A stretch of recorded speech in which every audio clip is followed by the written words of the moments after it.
at war, and now you're fighting for all of the broken people, all of the people thrown overboard. They always try to shame us, but they don't speak the language. No, we're not nameless, we're not faceless, we were born for greatness. Somebody sound the alarm. Fire was set in the dark. It's time that you know.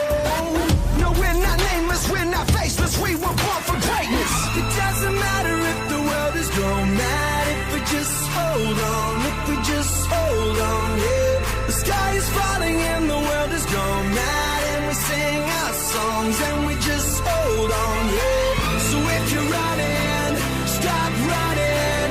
One life, one chance, start living. Sing it louder just to let the world know. No, we're not nameless, we're not faceless, we were born for greatness. We're not nameless, we're not faceless, we were born for greatness. We're not nameless, we're not faceless, we were born for greatness. They say that I'm reckless, because I'm relentless. They spit on my face and crush on my name and taking my life in vengeance. Yeah, you could try and blame us and try and take what's sacred, but we're not nameless, we're not faceless, we were born for greatness. Somebody sound the alarm. Fire was set in the dark. It's time that you know. No, we're not nameless, we're not faceless, we were born for greatness. It doesn't matter if the world is going mad, if we just hold on, if we just hold on, yeah. The sky is falling and the world is going mad, and we sing our songs and we just hold on, yeah. So if you're running, stop running. One life, one chance, start living. Sing it louder just to let the world know. No, we're not nameless, we're not faceless, we were born for greatness. We're not nameless, we're not faceless, we were born for greatness. No, we're not nameless, we're not faceless, we were born for greatness. Somebody sound the alarm. It's time that you know. It doesn't matter if the world is going mad, if we just hold on, if we just hold on, yeah. Sing it louder just to let the world know. No, we're not nameless, we're not faceless, we were born for greatness. No, we're not nameless, we're not faceless, we were born for greatness. No, we're not nameless, we're not faceless, we were born for greatness.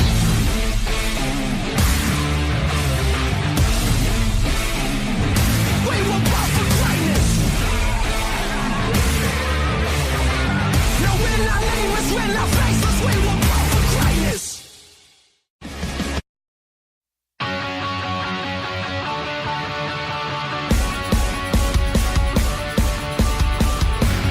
Red alert, John, shine a light down.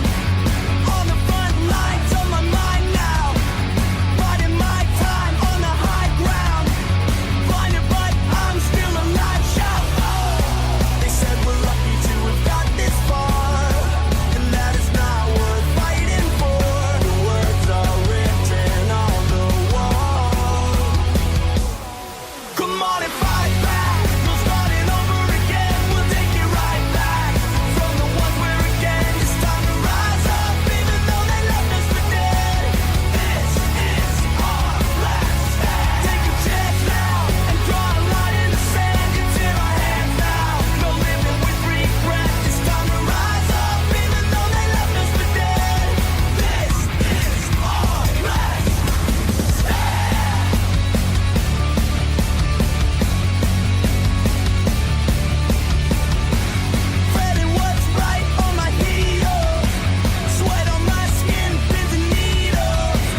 is cooking.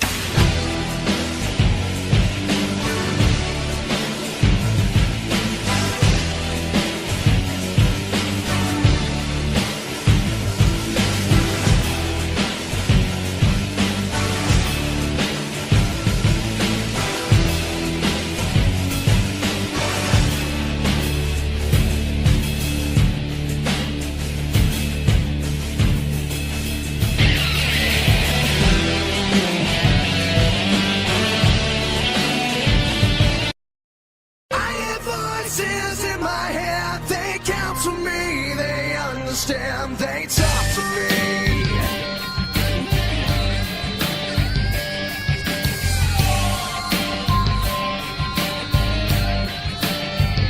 You got your rules and your religion, all designed to keep you safe. But when rules start getting broken, you start questioning your faith. I have a voice that is my savior, hates to love and loves to hate. I have a voice that has the knowledge and the power to your fate.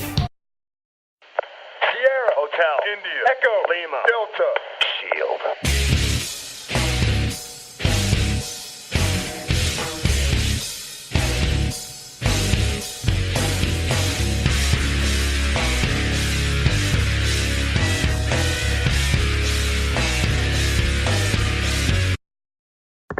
Hello ladies and gentlemen, welcome back to the WWE Wrestling Talk Show with Reese Rock Jones and Sean and yes, we're okay. We escaped from the Shield for now. yes, despite this cut off from our SummerSlam review, we are okay from the Shield, but today we're here to bring you what is essentially the fallout from SummerSlam as WWE decides to go to Hell in a Cell. Yes, tonight is the Hell in a Cell pre-show. So, what do we have on this match card? Well, we have 8 matches in total, not counting anything that's going to take place on the pre-show. However, talking about the pre-show, there is one key change that will take place on that. And that is? Starting during the Hell in a Cell pre-show, the pre-show will now be hosted by Jonathan Coachman, Yes. with the previous host and backstage interviewer Renee Young taking full-time commentary duties on Raw. After impressing the WWE management. Well, you would think that's why they've done it. If they were just doing it,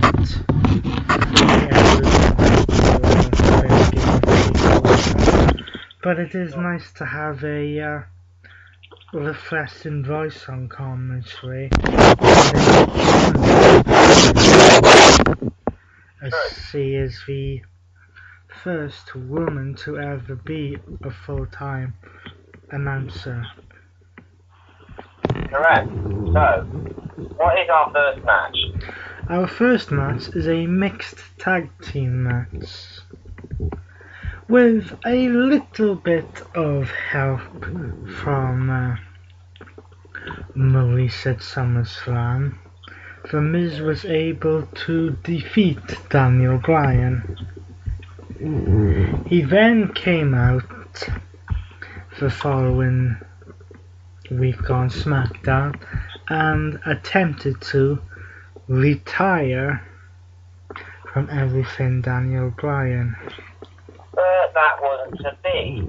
I wasn't to be because Daniel Bryan came down, basically called the Miz a fake, blah blah blah blah. Words were exchanged on between the two.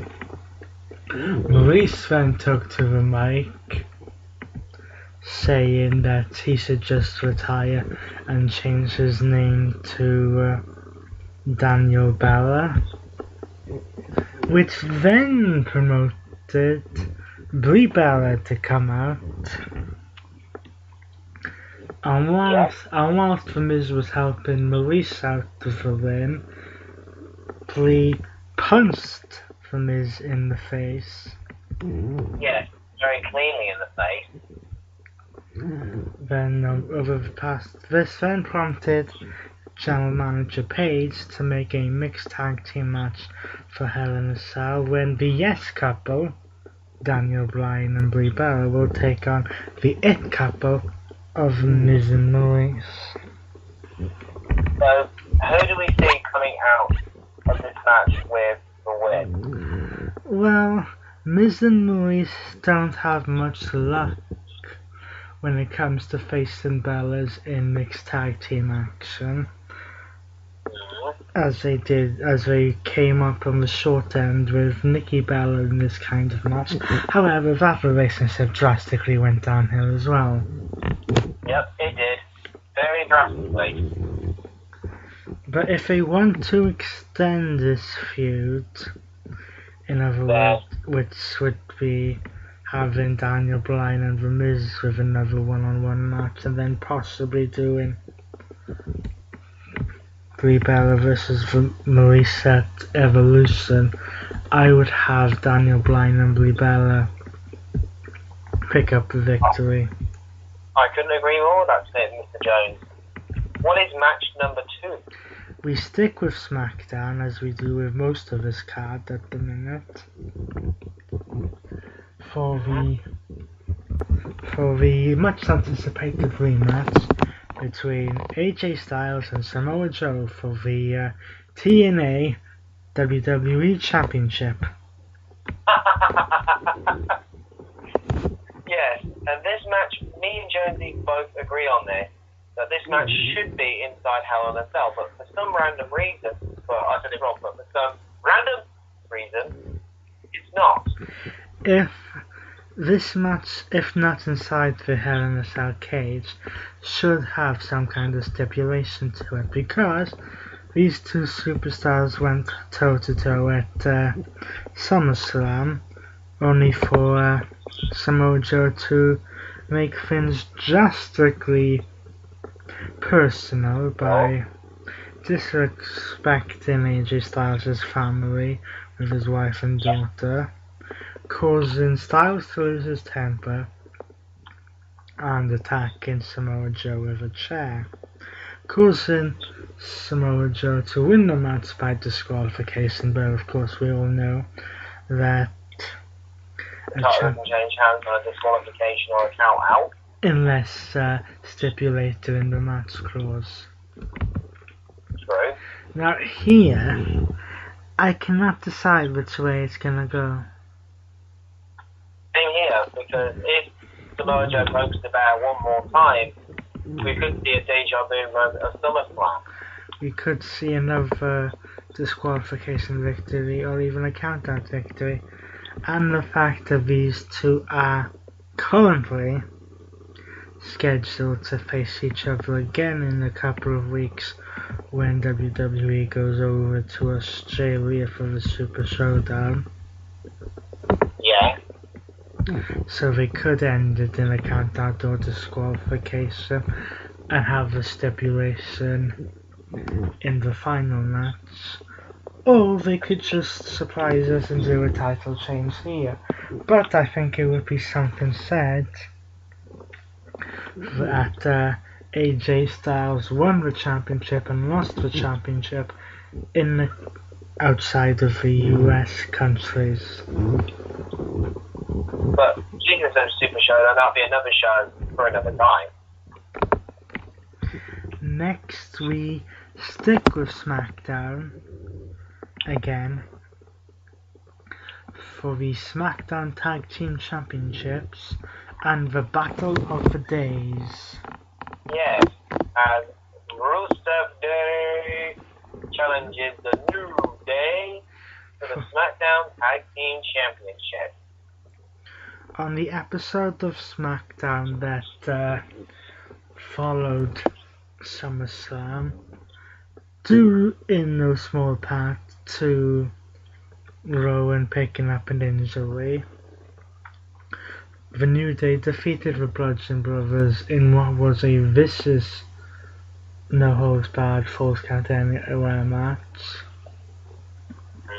Oh, no disqualification match, actually. To become a 3-time SmackDown Tag Team Champions and an overall 5-time Tag Team Champions. Then Page scheduled over a few weeks 2 Triple Threat Tag Team matches. The first one would be The Bar taking on the team of Luke Gallows and Carl Anderson and the Clones in Primo and Epico, in which they won. Rusev Day would go on against the Usos and Sanities, Eric Young and Killian Day. Talk about a team that has been mistreated. Yes, But that's they've all. definitely been mistreated, but that's another complaint for another day. Yes. So The Bar and Aiden and Rusev Day won their respective matches. Yes. Then in the closing moments of the singles match on SmackDown, Aiden English saved Rusev from the bro kick, took it himself, kind of distracted Sheamus. He would then get hit with a match card kick by Rusev and would pick up the 3 count. Now, at Hell in a Cell this Sunday, it'll be Rusev Day against the New Day for the tag team title. SmackDown. Now, if this match was to take place a few months ago, I would probably have said that Rusev Day would win. Yes, But now I kind of think that Rusev and Aiden English need to split up. Rusev needs to go back to being a single star with a lot of potential, and hopefully they'll treat him right. hopefully. And the fact that the New Day have only been champions for a couple of weeks, they should probably retain the titles. However, should Vince have decided it's time to split up the New Day, Rusev Day may win the championships. This is another match which could really go in either direction. We'll have to wait and see about that one. Next, we go to Raw for the first time, when the big dog will take on Mr. Monster in the Bank for the Universal Championship inside the structure known as Hell in a Cell. Now, Braun Strowman has gone down in history because he is the third man, or should I say monster, to announce where he's going to cash in. Yes, but we'll explain that in more detail in a bit. First of all, 3 weeks ago, on what felt like the 100th time of trying, Roman Reigns managed to defeat Brock Lesnar to become Universal Champion. Braun Strowman was standing at ringside for this, saying that he would cash in on whoever won that match. That did not happen because of Brock Lesnar. The next night on Raw, following a Universal Championship match against Finn Balor, Strowman attempted to cash in. That did not happen because Seth Rollins and Dean Ambrose came out in their Shield gear.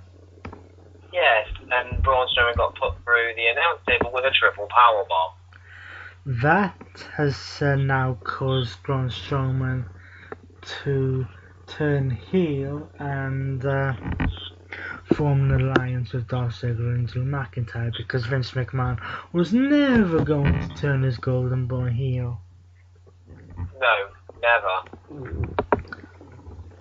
So now, Strowman has said that he would, that he's going to cash in inside Hell in a Cell to keep out the Shield and any outside interference.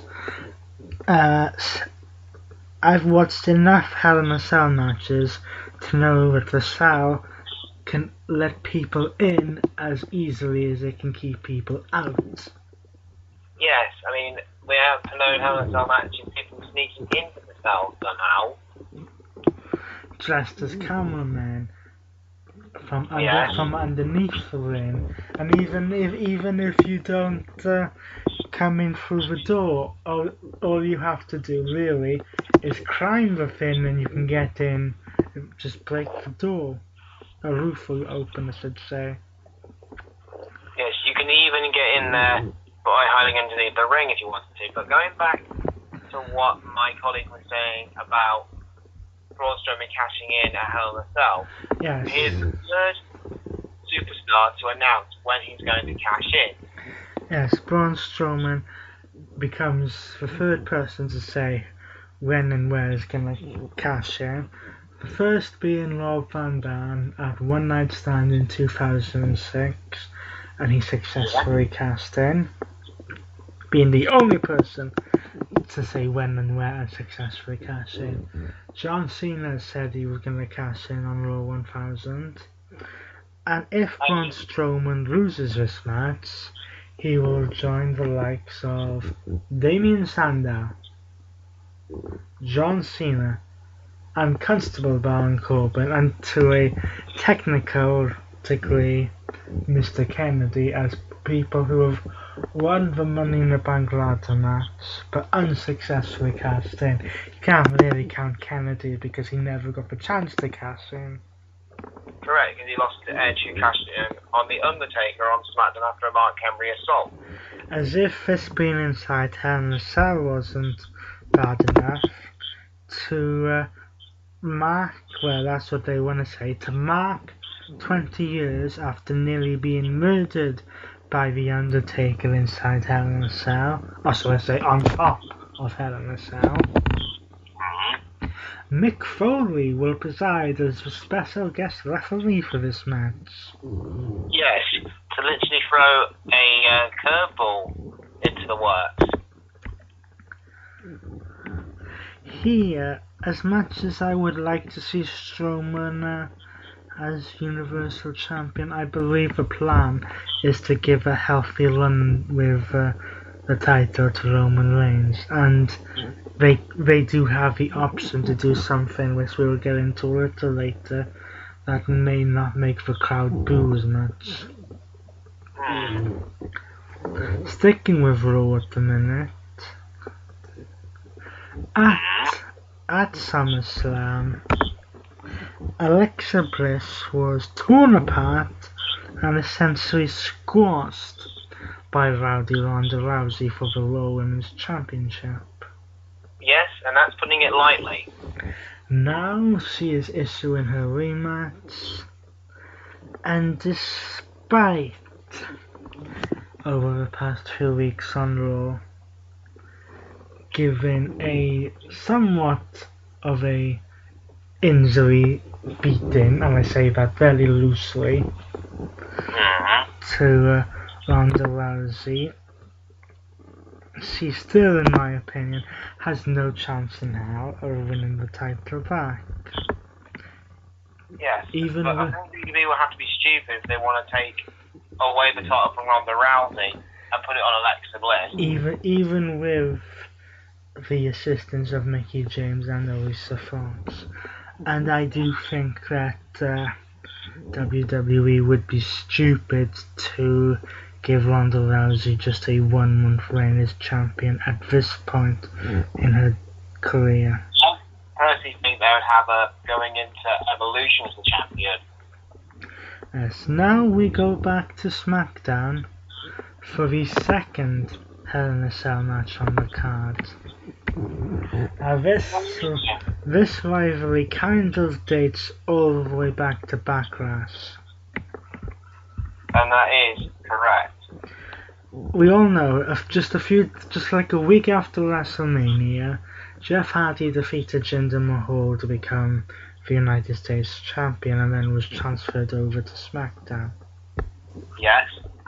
At Backlash, Jeff Hardy defeated Randy Orton to retain the championship. At Extreme Rules, he would lose the championship to Shinsuke Nakamura in all of 6 seconds, but let's not dawdle on that. Yes. But after this match, Randy Orton would make a return. I would. Turn heel by attacking Jeff Hardy. By kicking him in his nether region. He would then make several attacks on Hardy over the next few weeks. Including where I nearly tore off his ear completely. He would state that the reason for these attacks, is that he feels disrespected by the WWE Universe and how they looked up to a superstar the way of Jeff Hardy and his lifestyle. But then out of nowhere, Jeff Hardy would then issue a challenge to me inside Hell in a Cell. And Randy Orton would accept. Now here's the catch here. I've been in Hell in a Cell matches before, but Jeff Hardy has not. Yes, but we all know what Jeff Hardy can do. Especially inside, whether it's a TLC match or a hardcore match, or anything like that. Jeff Hardy has been in like every single match possible, apart from Hell in a Cell. Until this Sunday. And with him going up in years, it was really now or never. But who would be coming out with the win here? It's a bit of a funny one. I mean, it completely depends on if they're going to take this feud a bit further. But if they do? If they want to take this feud going a bit further, I would possibly have maybe Hardy win it. If it's going to be a one-time thing, I'd have Orton win it. Now, we'll go back over to SmackDown again? Yeah, we stick with SmackDown. With the SmackDown Women's Championship. That has a story of betrayal to it. Yes. Originally at SummerSlam, Becky Lynch was scheduled to take on Carmella in a one-on-one match. But then, after defeating Carmella on an episode of SmackDown, Paige inserted Charlotte into this match, making it a triple threat. Becky Lynch was not too thrilled about this, and you could see them teasing it a bit on the weeks leading to SmackDown. But after hitting the natural selection on her and pinning her to become SmackDown Women's Champion,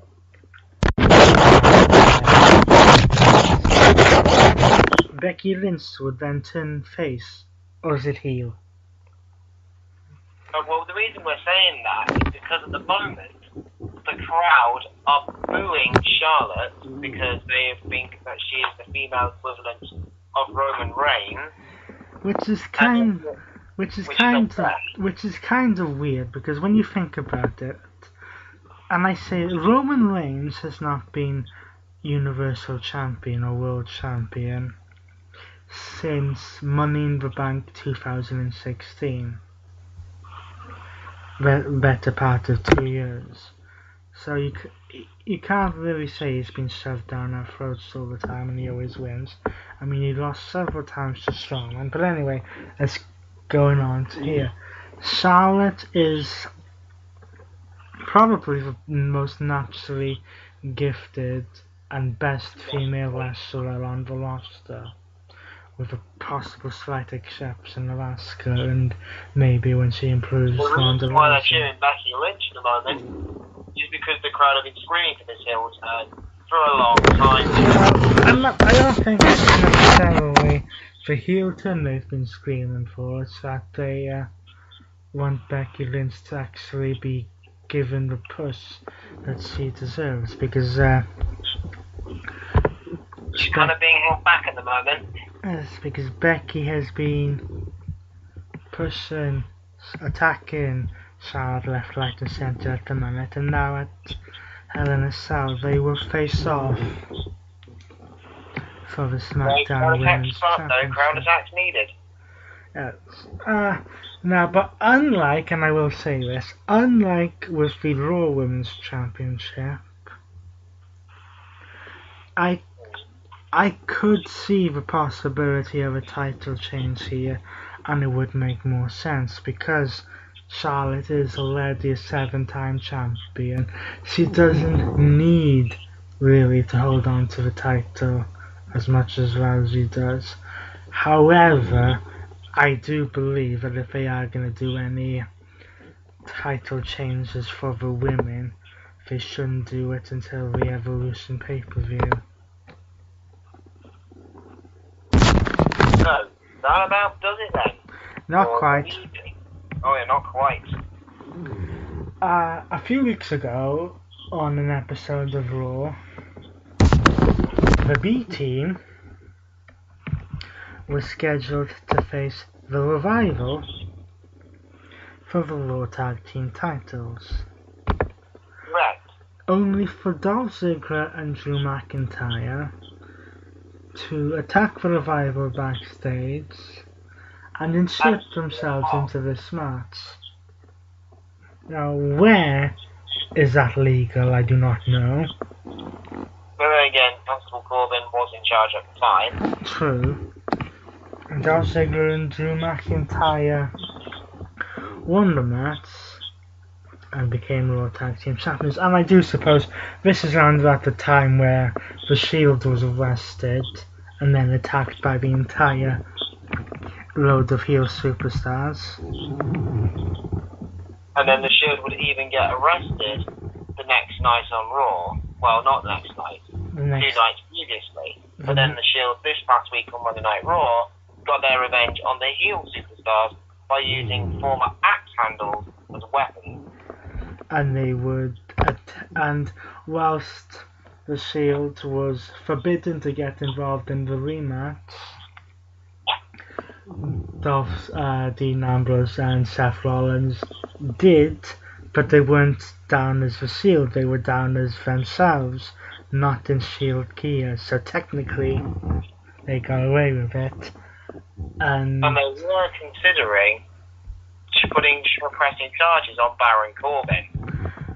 but in any event, all of this led up to Baron Corbin making the best move he has made as acting general manager. Which is by giving Dean Ambrose and Seth Rollins a title shot this Sunday against the Show. Yes, Dolph Ziggler and Drew McIntyre will defend them, the Raw Tag Team Champions, against a man who is the Intercontinental Champion in Seth Rollins and Dean Ambrose. Now, this I could see going either way. If they kind of want the fans to cheer Roman Reigns, put every single title on Raw onto the Shield and build the Shield back up as the unbeatable force. Also, apparently, Drew McIntyre is going to go after the Universal Championship soon. Do you really want him to do that as a tag team champion? And we still don't know what the heck the situation is with Dolph Ziggler's contract. True. So, that about does it then for WWE Hell in a Cell pre-show. Yes, of course, when it comes to this, both Ziggler, McIntyre, Rollins, Ambrose probably will get involved in some way in the Hell in a Cell match, so the Universal Championship, but we'll see how this Sunday Yes. midnight UK time, I believe it is. Yes. When everything goes to hell, and we shall see who shall emerge as champion and who shall go straight to hell. So, until then, he's been Reese Rock Jones, and he's been Sean Randy Smith. Enjoy Hell in a Cell, and we will see you for the post show for our reaction. yes. But Join for now. join us next week for our reactions to Hell in a Cell, and until then, goodbye. Goodbye.